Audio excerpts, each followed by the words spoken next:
Today I'm at Portaventura. And if you know this park, then you'll know that their operations are pretty bad. But this year they have new management in place and they've changed quite a bit. The park now opens at 10:30 and closes at 10:30, and hotel users getting half an hour, so from 10 till 10:30, of exclusive ride time on some of the rides, like I think Furius, Baco, I think the Rapids as well. And first ride of the day is the Rapids. And unlike the Congo River Rapids, we have fresh water. I know, it's unbelievable. Oh no, oh no, the train has derailed. Now apparently the filming policy at Portaventura has changed. You never used to be able to, but apparently you can get it signed off by customer service, which I went to, and they weren't really that helpful. So I'm just gonna wear it and see what each ride says. But no, it's really annoying when parks don't have a proper policy in place, because it just gets so confusing. Like, am I allowed to or not? Do I feel like a criminal? Now I'd definitely say if you come in Portaventura, get the fast tracks. Even if you have to save for an extra 2-3 years to get the fast tracks, get it, because it will make your day so much better. When you queue in like 1 hour and 50, 20, 30 minutes for Uncharted, it gets really busy. Although looking at the Rapids queue isn't too long this morning. But throughout, I will give you tips on how to maximize your day at Portaventura. So we've just come off, I just want to show you quickly the queue. See, earlier this was like barely any of that, but now it's probably on at least 45 minutes. And we've just been on the Rapids. Yes. And when these are on, you can get very, very wet, but they weren't actually on, so we did all right. I barely got wet. The only bit of wet that I got was actually sitting down on the seat. But yeah, it's very good, it's very quick, very speedy, but there's not actually a lot getting you wet, so I wish there was a bit more water, because weirdly enough, you do actually want to get wet when the weather's like this. Highs are 28 today. And we're in Polynesia. Genuinely a nice area of the park, and there's even a super dry. Behind me is the queue for Tutuki Splash. Yeah. Behind there is a big warehouse, but you can't see it, but maybe a new ride in the future, an indoor roller coaster or indoor dark ride would be pretty cool, because the only real dark ride we have is Sesame Street and Uncharted. There's so many bugs in this area. Get off, lunch.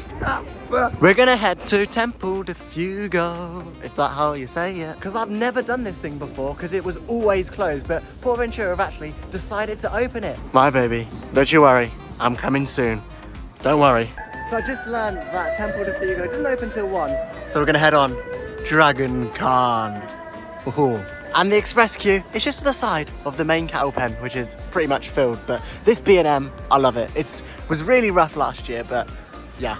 And I believe it's running 3 trains. And this is the express pass queue, which shows that even Fast Track has a queue.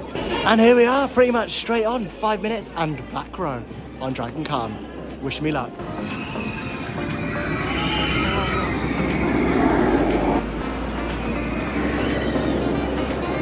Back row, Dragon Khan, and it was smooth. I never ever thought I would say that about Dragon Khan, but weirdly that was really smooth. And there was only one moment that had a little bit of headbanging, which was just after the first vertical loop where you sort of shake side to side. But apart from that, it was dead smooth, and we're on back row as well.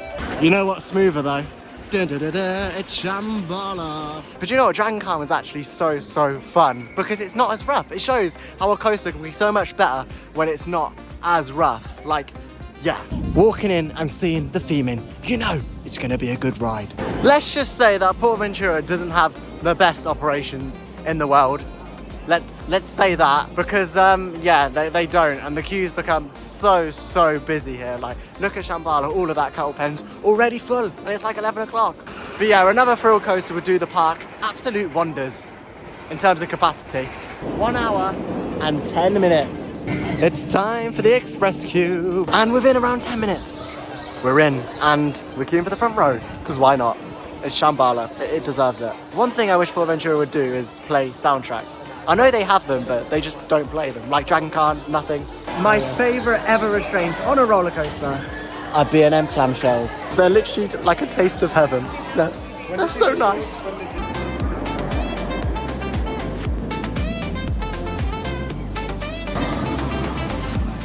have an extremely important announcement.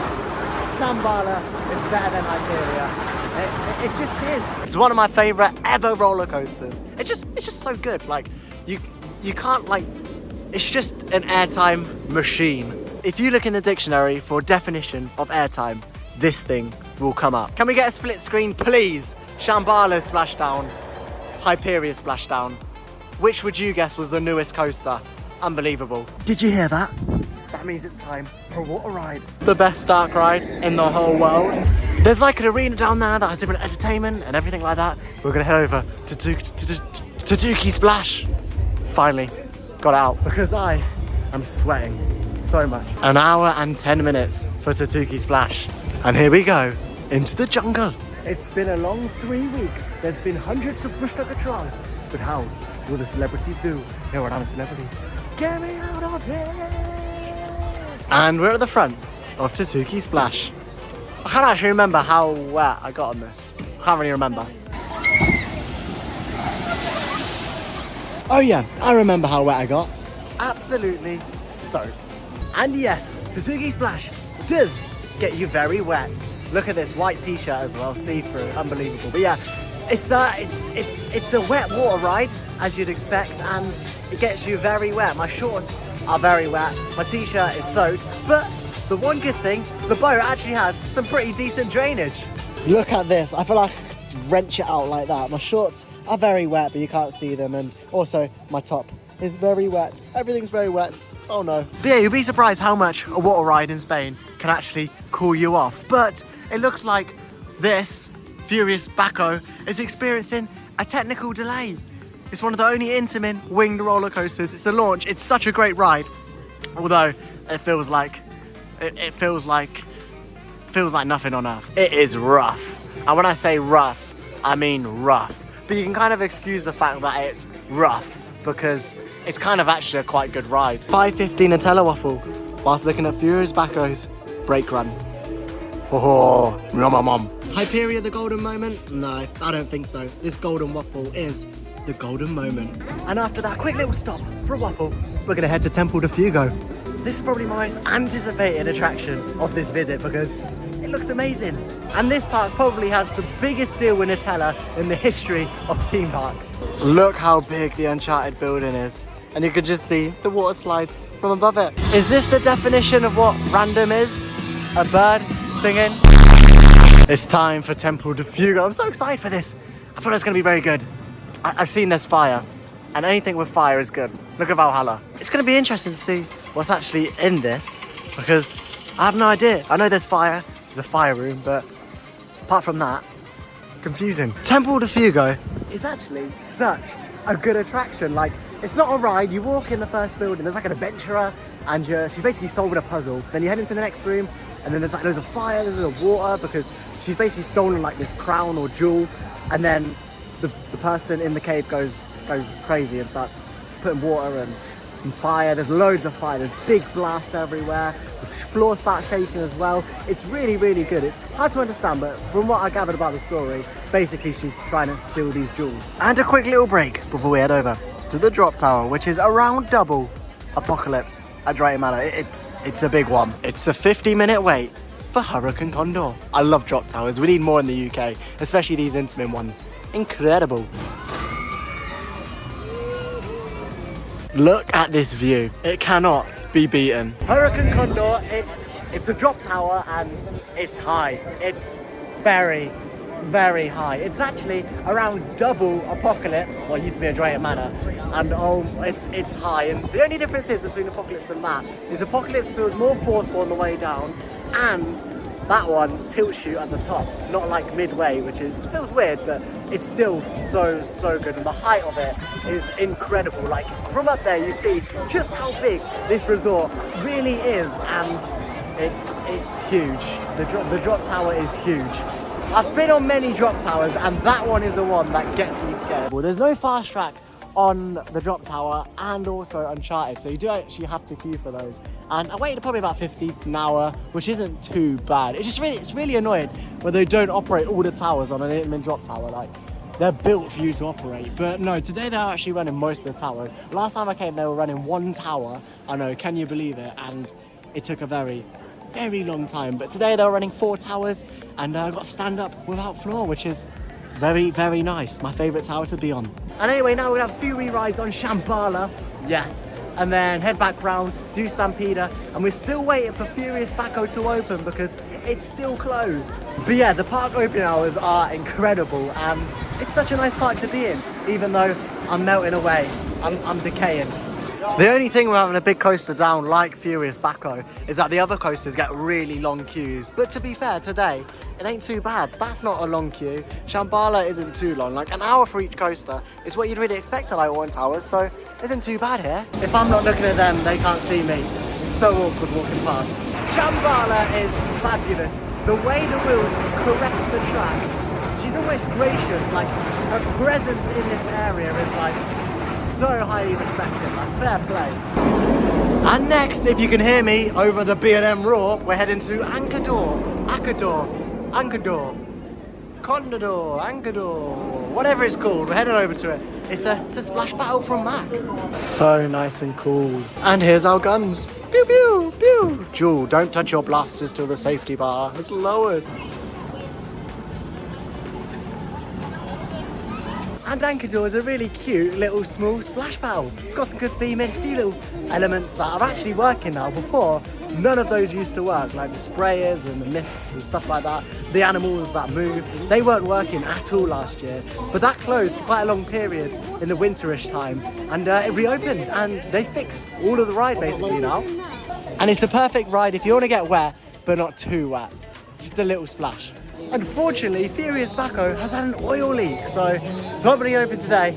He's not going to be open tomorrow, definitely, but maybe Friday, which is our last day, so hopefully, fingers crossed, it does actually get fixed. It's had an oil leak, it's like a car, won't pass it at MOT. But yeah, it is very unfortunate that it's closed, but there's nothing you could do. I think the Top Thrill 2 virus has spread to Spain. Unbelievable. It's time for yet another water ride, and we're on the silver something Flume, and we've got fast track for it, so may as well use it. And it's just a typical kind of log flume. Very nice. You sit in a log and you go down a flume. Yeah, a log flume with a turntable. Nice. It's time for Stampida, and you know, fun fact for you, John Wardley actually designed this coaster, as well as Dragon Khan. He's not just a legend in the UK, he's a legend in Europe, worldwide legend.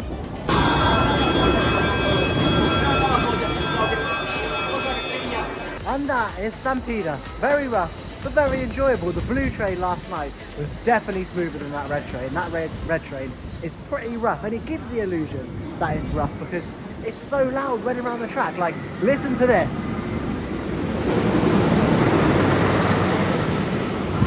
It's pretty loud. The hours for Ferrari Land are really, really weird now. Like, it opens at 5 and then it closes at like 10.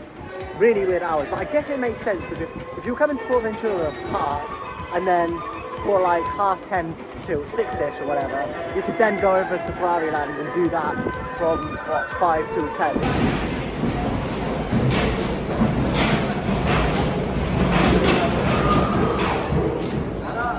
Shambhala is having a technical delay, technically, but not really. They're just putting one train in the maintenance bay, which Portaventura like to do. They like to put trains away for some odd reason, because from about 6 o'clock, the park's getting pretty quiet, and what's the point of having 3 trains on, I guess. For this vlog, that is pretty much it. We're going to head back to the front of the park, have one last update on Furious Baco, and then call it a day. You can see a lot of people come out of the park at 6ish, especially that the England game is on tonight. But there we go, that is all from Portaventura today. It's been a very, very good one. Obviously, we've had the fast tracks, so we've gone absolutely loads, smashed out all the rides, except from Furious Baco, because it's had an oil leak and it's going to be closed for the next few days. But there we go, that is all from Portaventura World. See ya.